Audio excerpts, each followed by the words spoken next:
Yeah, fucking New York Health Department. Using this siren as I hit the record button on my phone. Anyhow, welcome back to a brand new video of the Targeted Individual Program. Target Individual Program and Target Individual Experience. The tactics and methods of the legal surveillance, coercive persuasion programming, coercive persuasion program. Let's put it under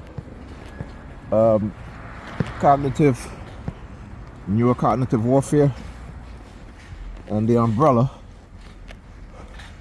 that covers it all, what is called fifth generation warfare, that encompasses all these things, from the psychological operation, covert warfare, covert psychological manipulation, covert drugging, all the arsenal that the security agencies use, as well as law enforcement agencies, not to solve crime, but to commit crime,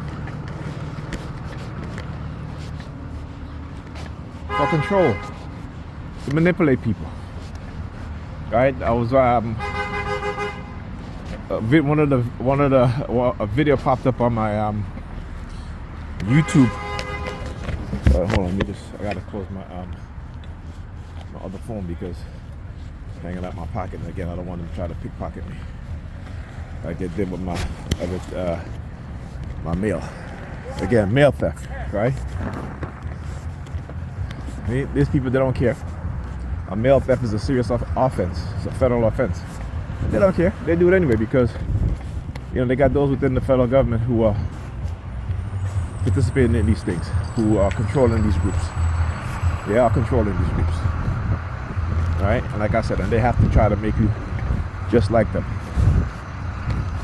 All right? That way they can say, well, you know, you did it too, so, you know, here's the difference.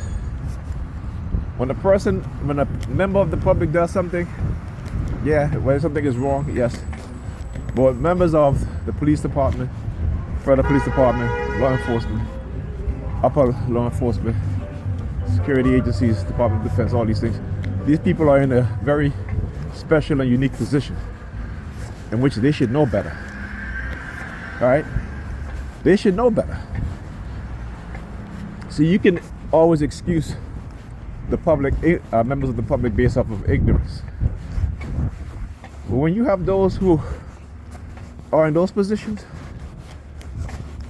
you understand, and have that mindset, whereas if they violate your rights to privacy,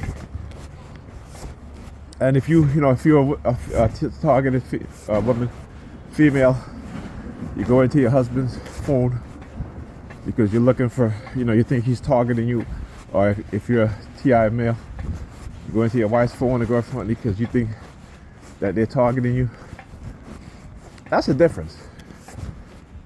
I mean, it's still, invasion of privacy, but that's the difference. That's on a one-on-one personal level.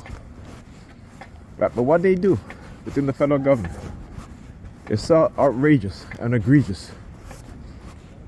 It's beyond criminal, beyond gross, that, like I said, when this, and I hope it do, wish it does, come out into the public, and the fact that, not only getting the public to participate in this, violating our privacy also, but when the public find out that, well, the public should know already that they have no privacy, okay? What is it that they'll have on each and every one of us? And if you don't think that they're that diabolical, look at what happened to Trump. What's her name? The one that's in charge of ICE.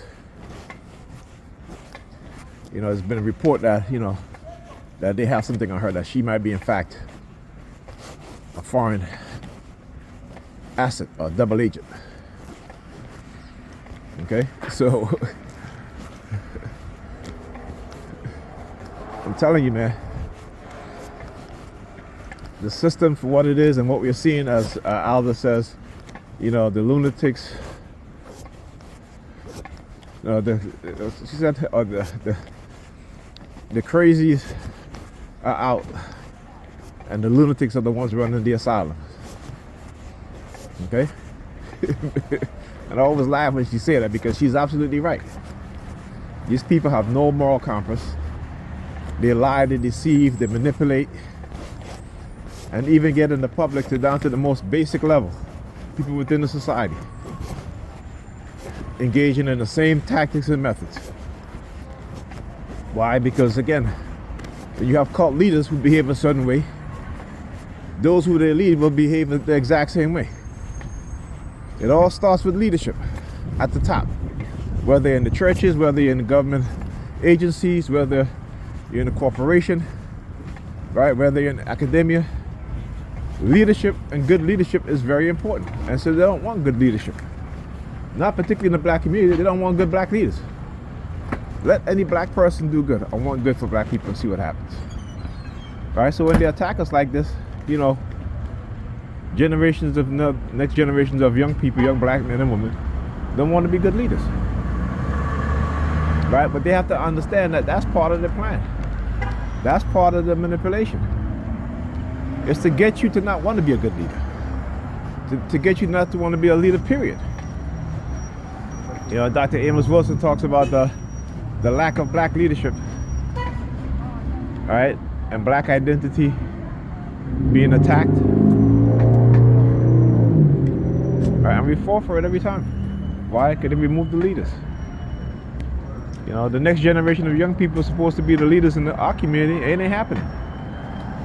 It is not happening.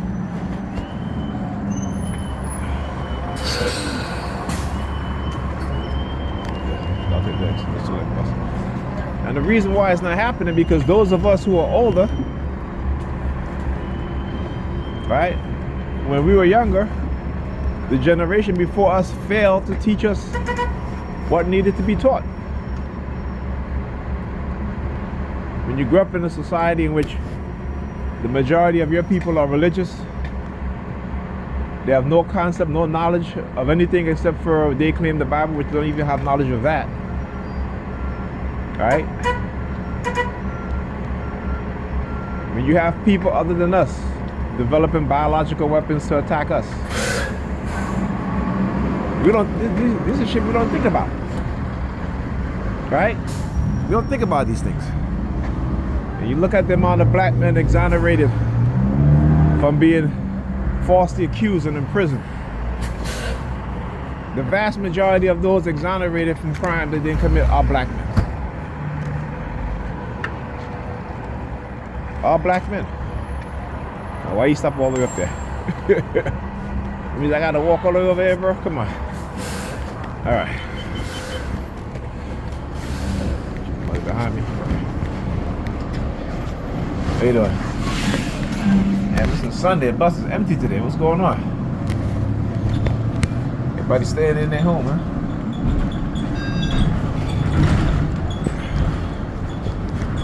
Next stop, Utica Avenue and Empire Boulevard. Transfers available to B12 and B17.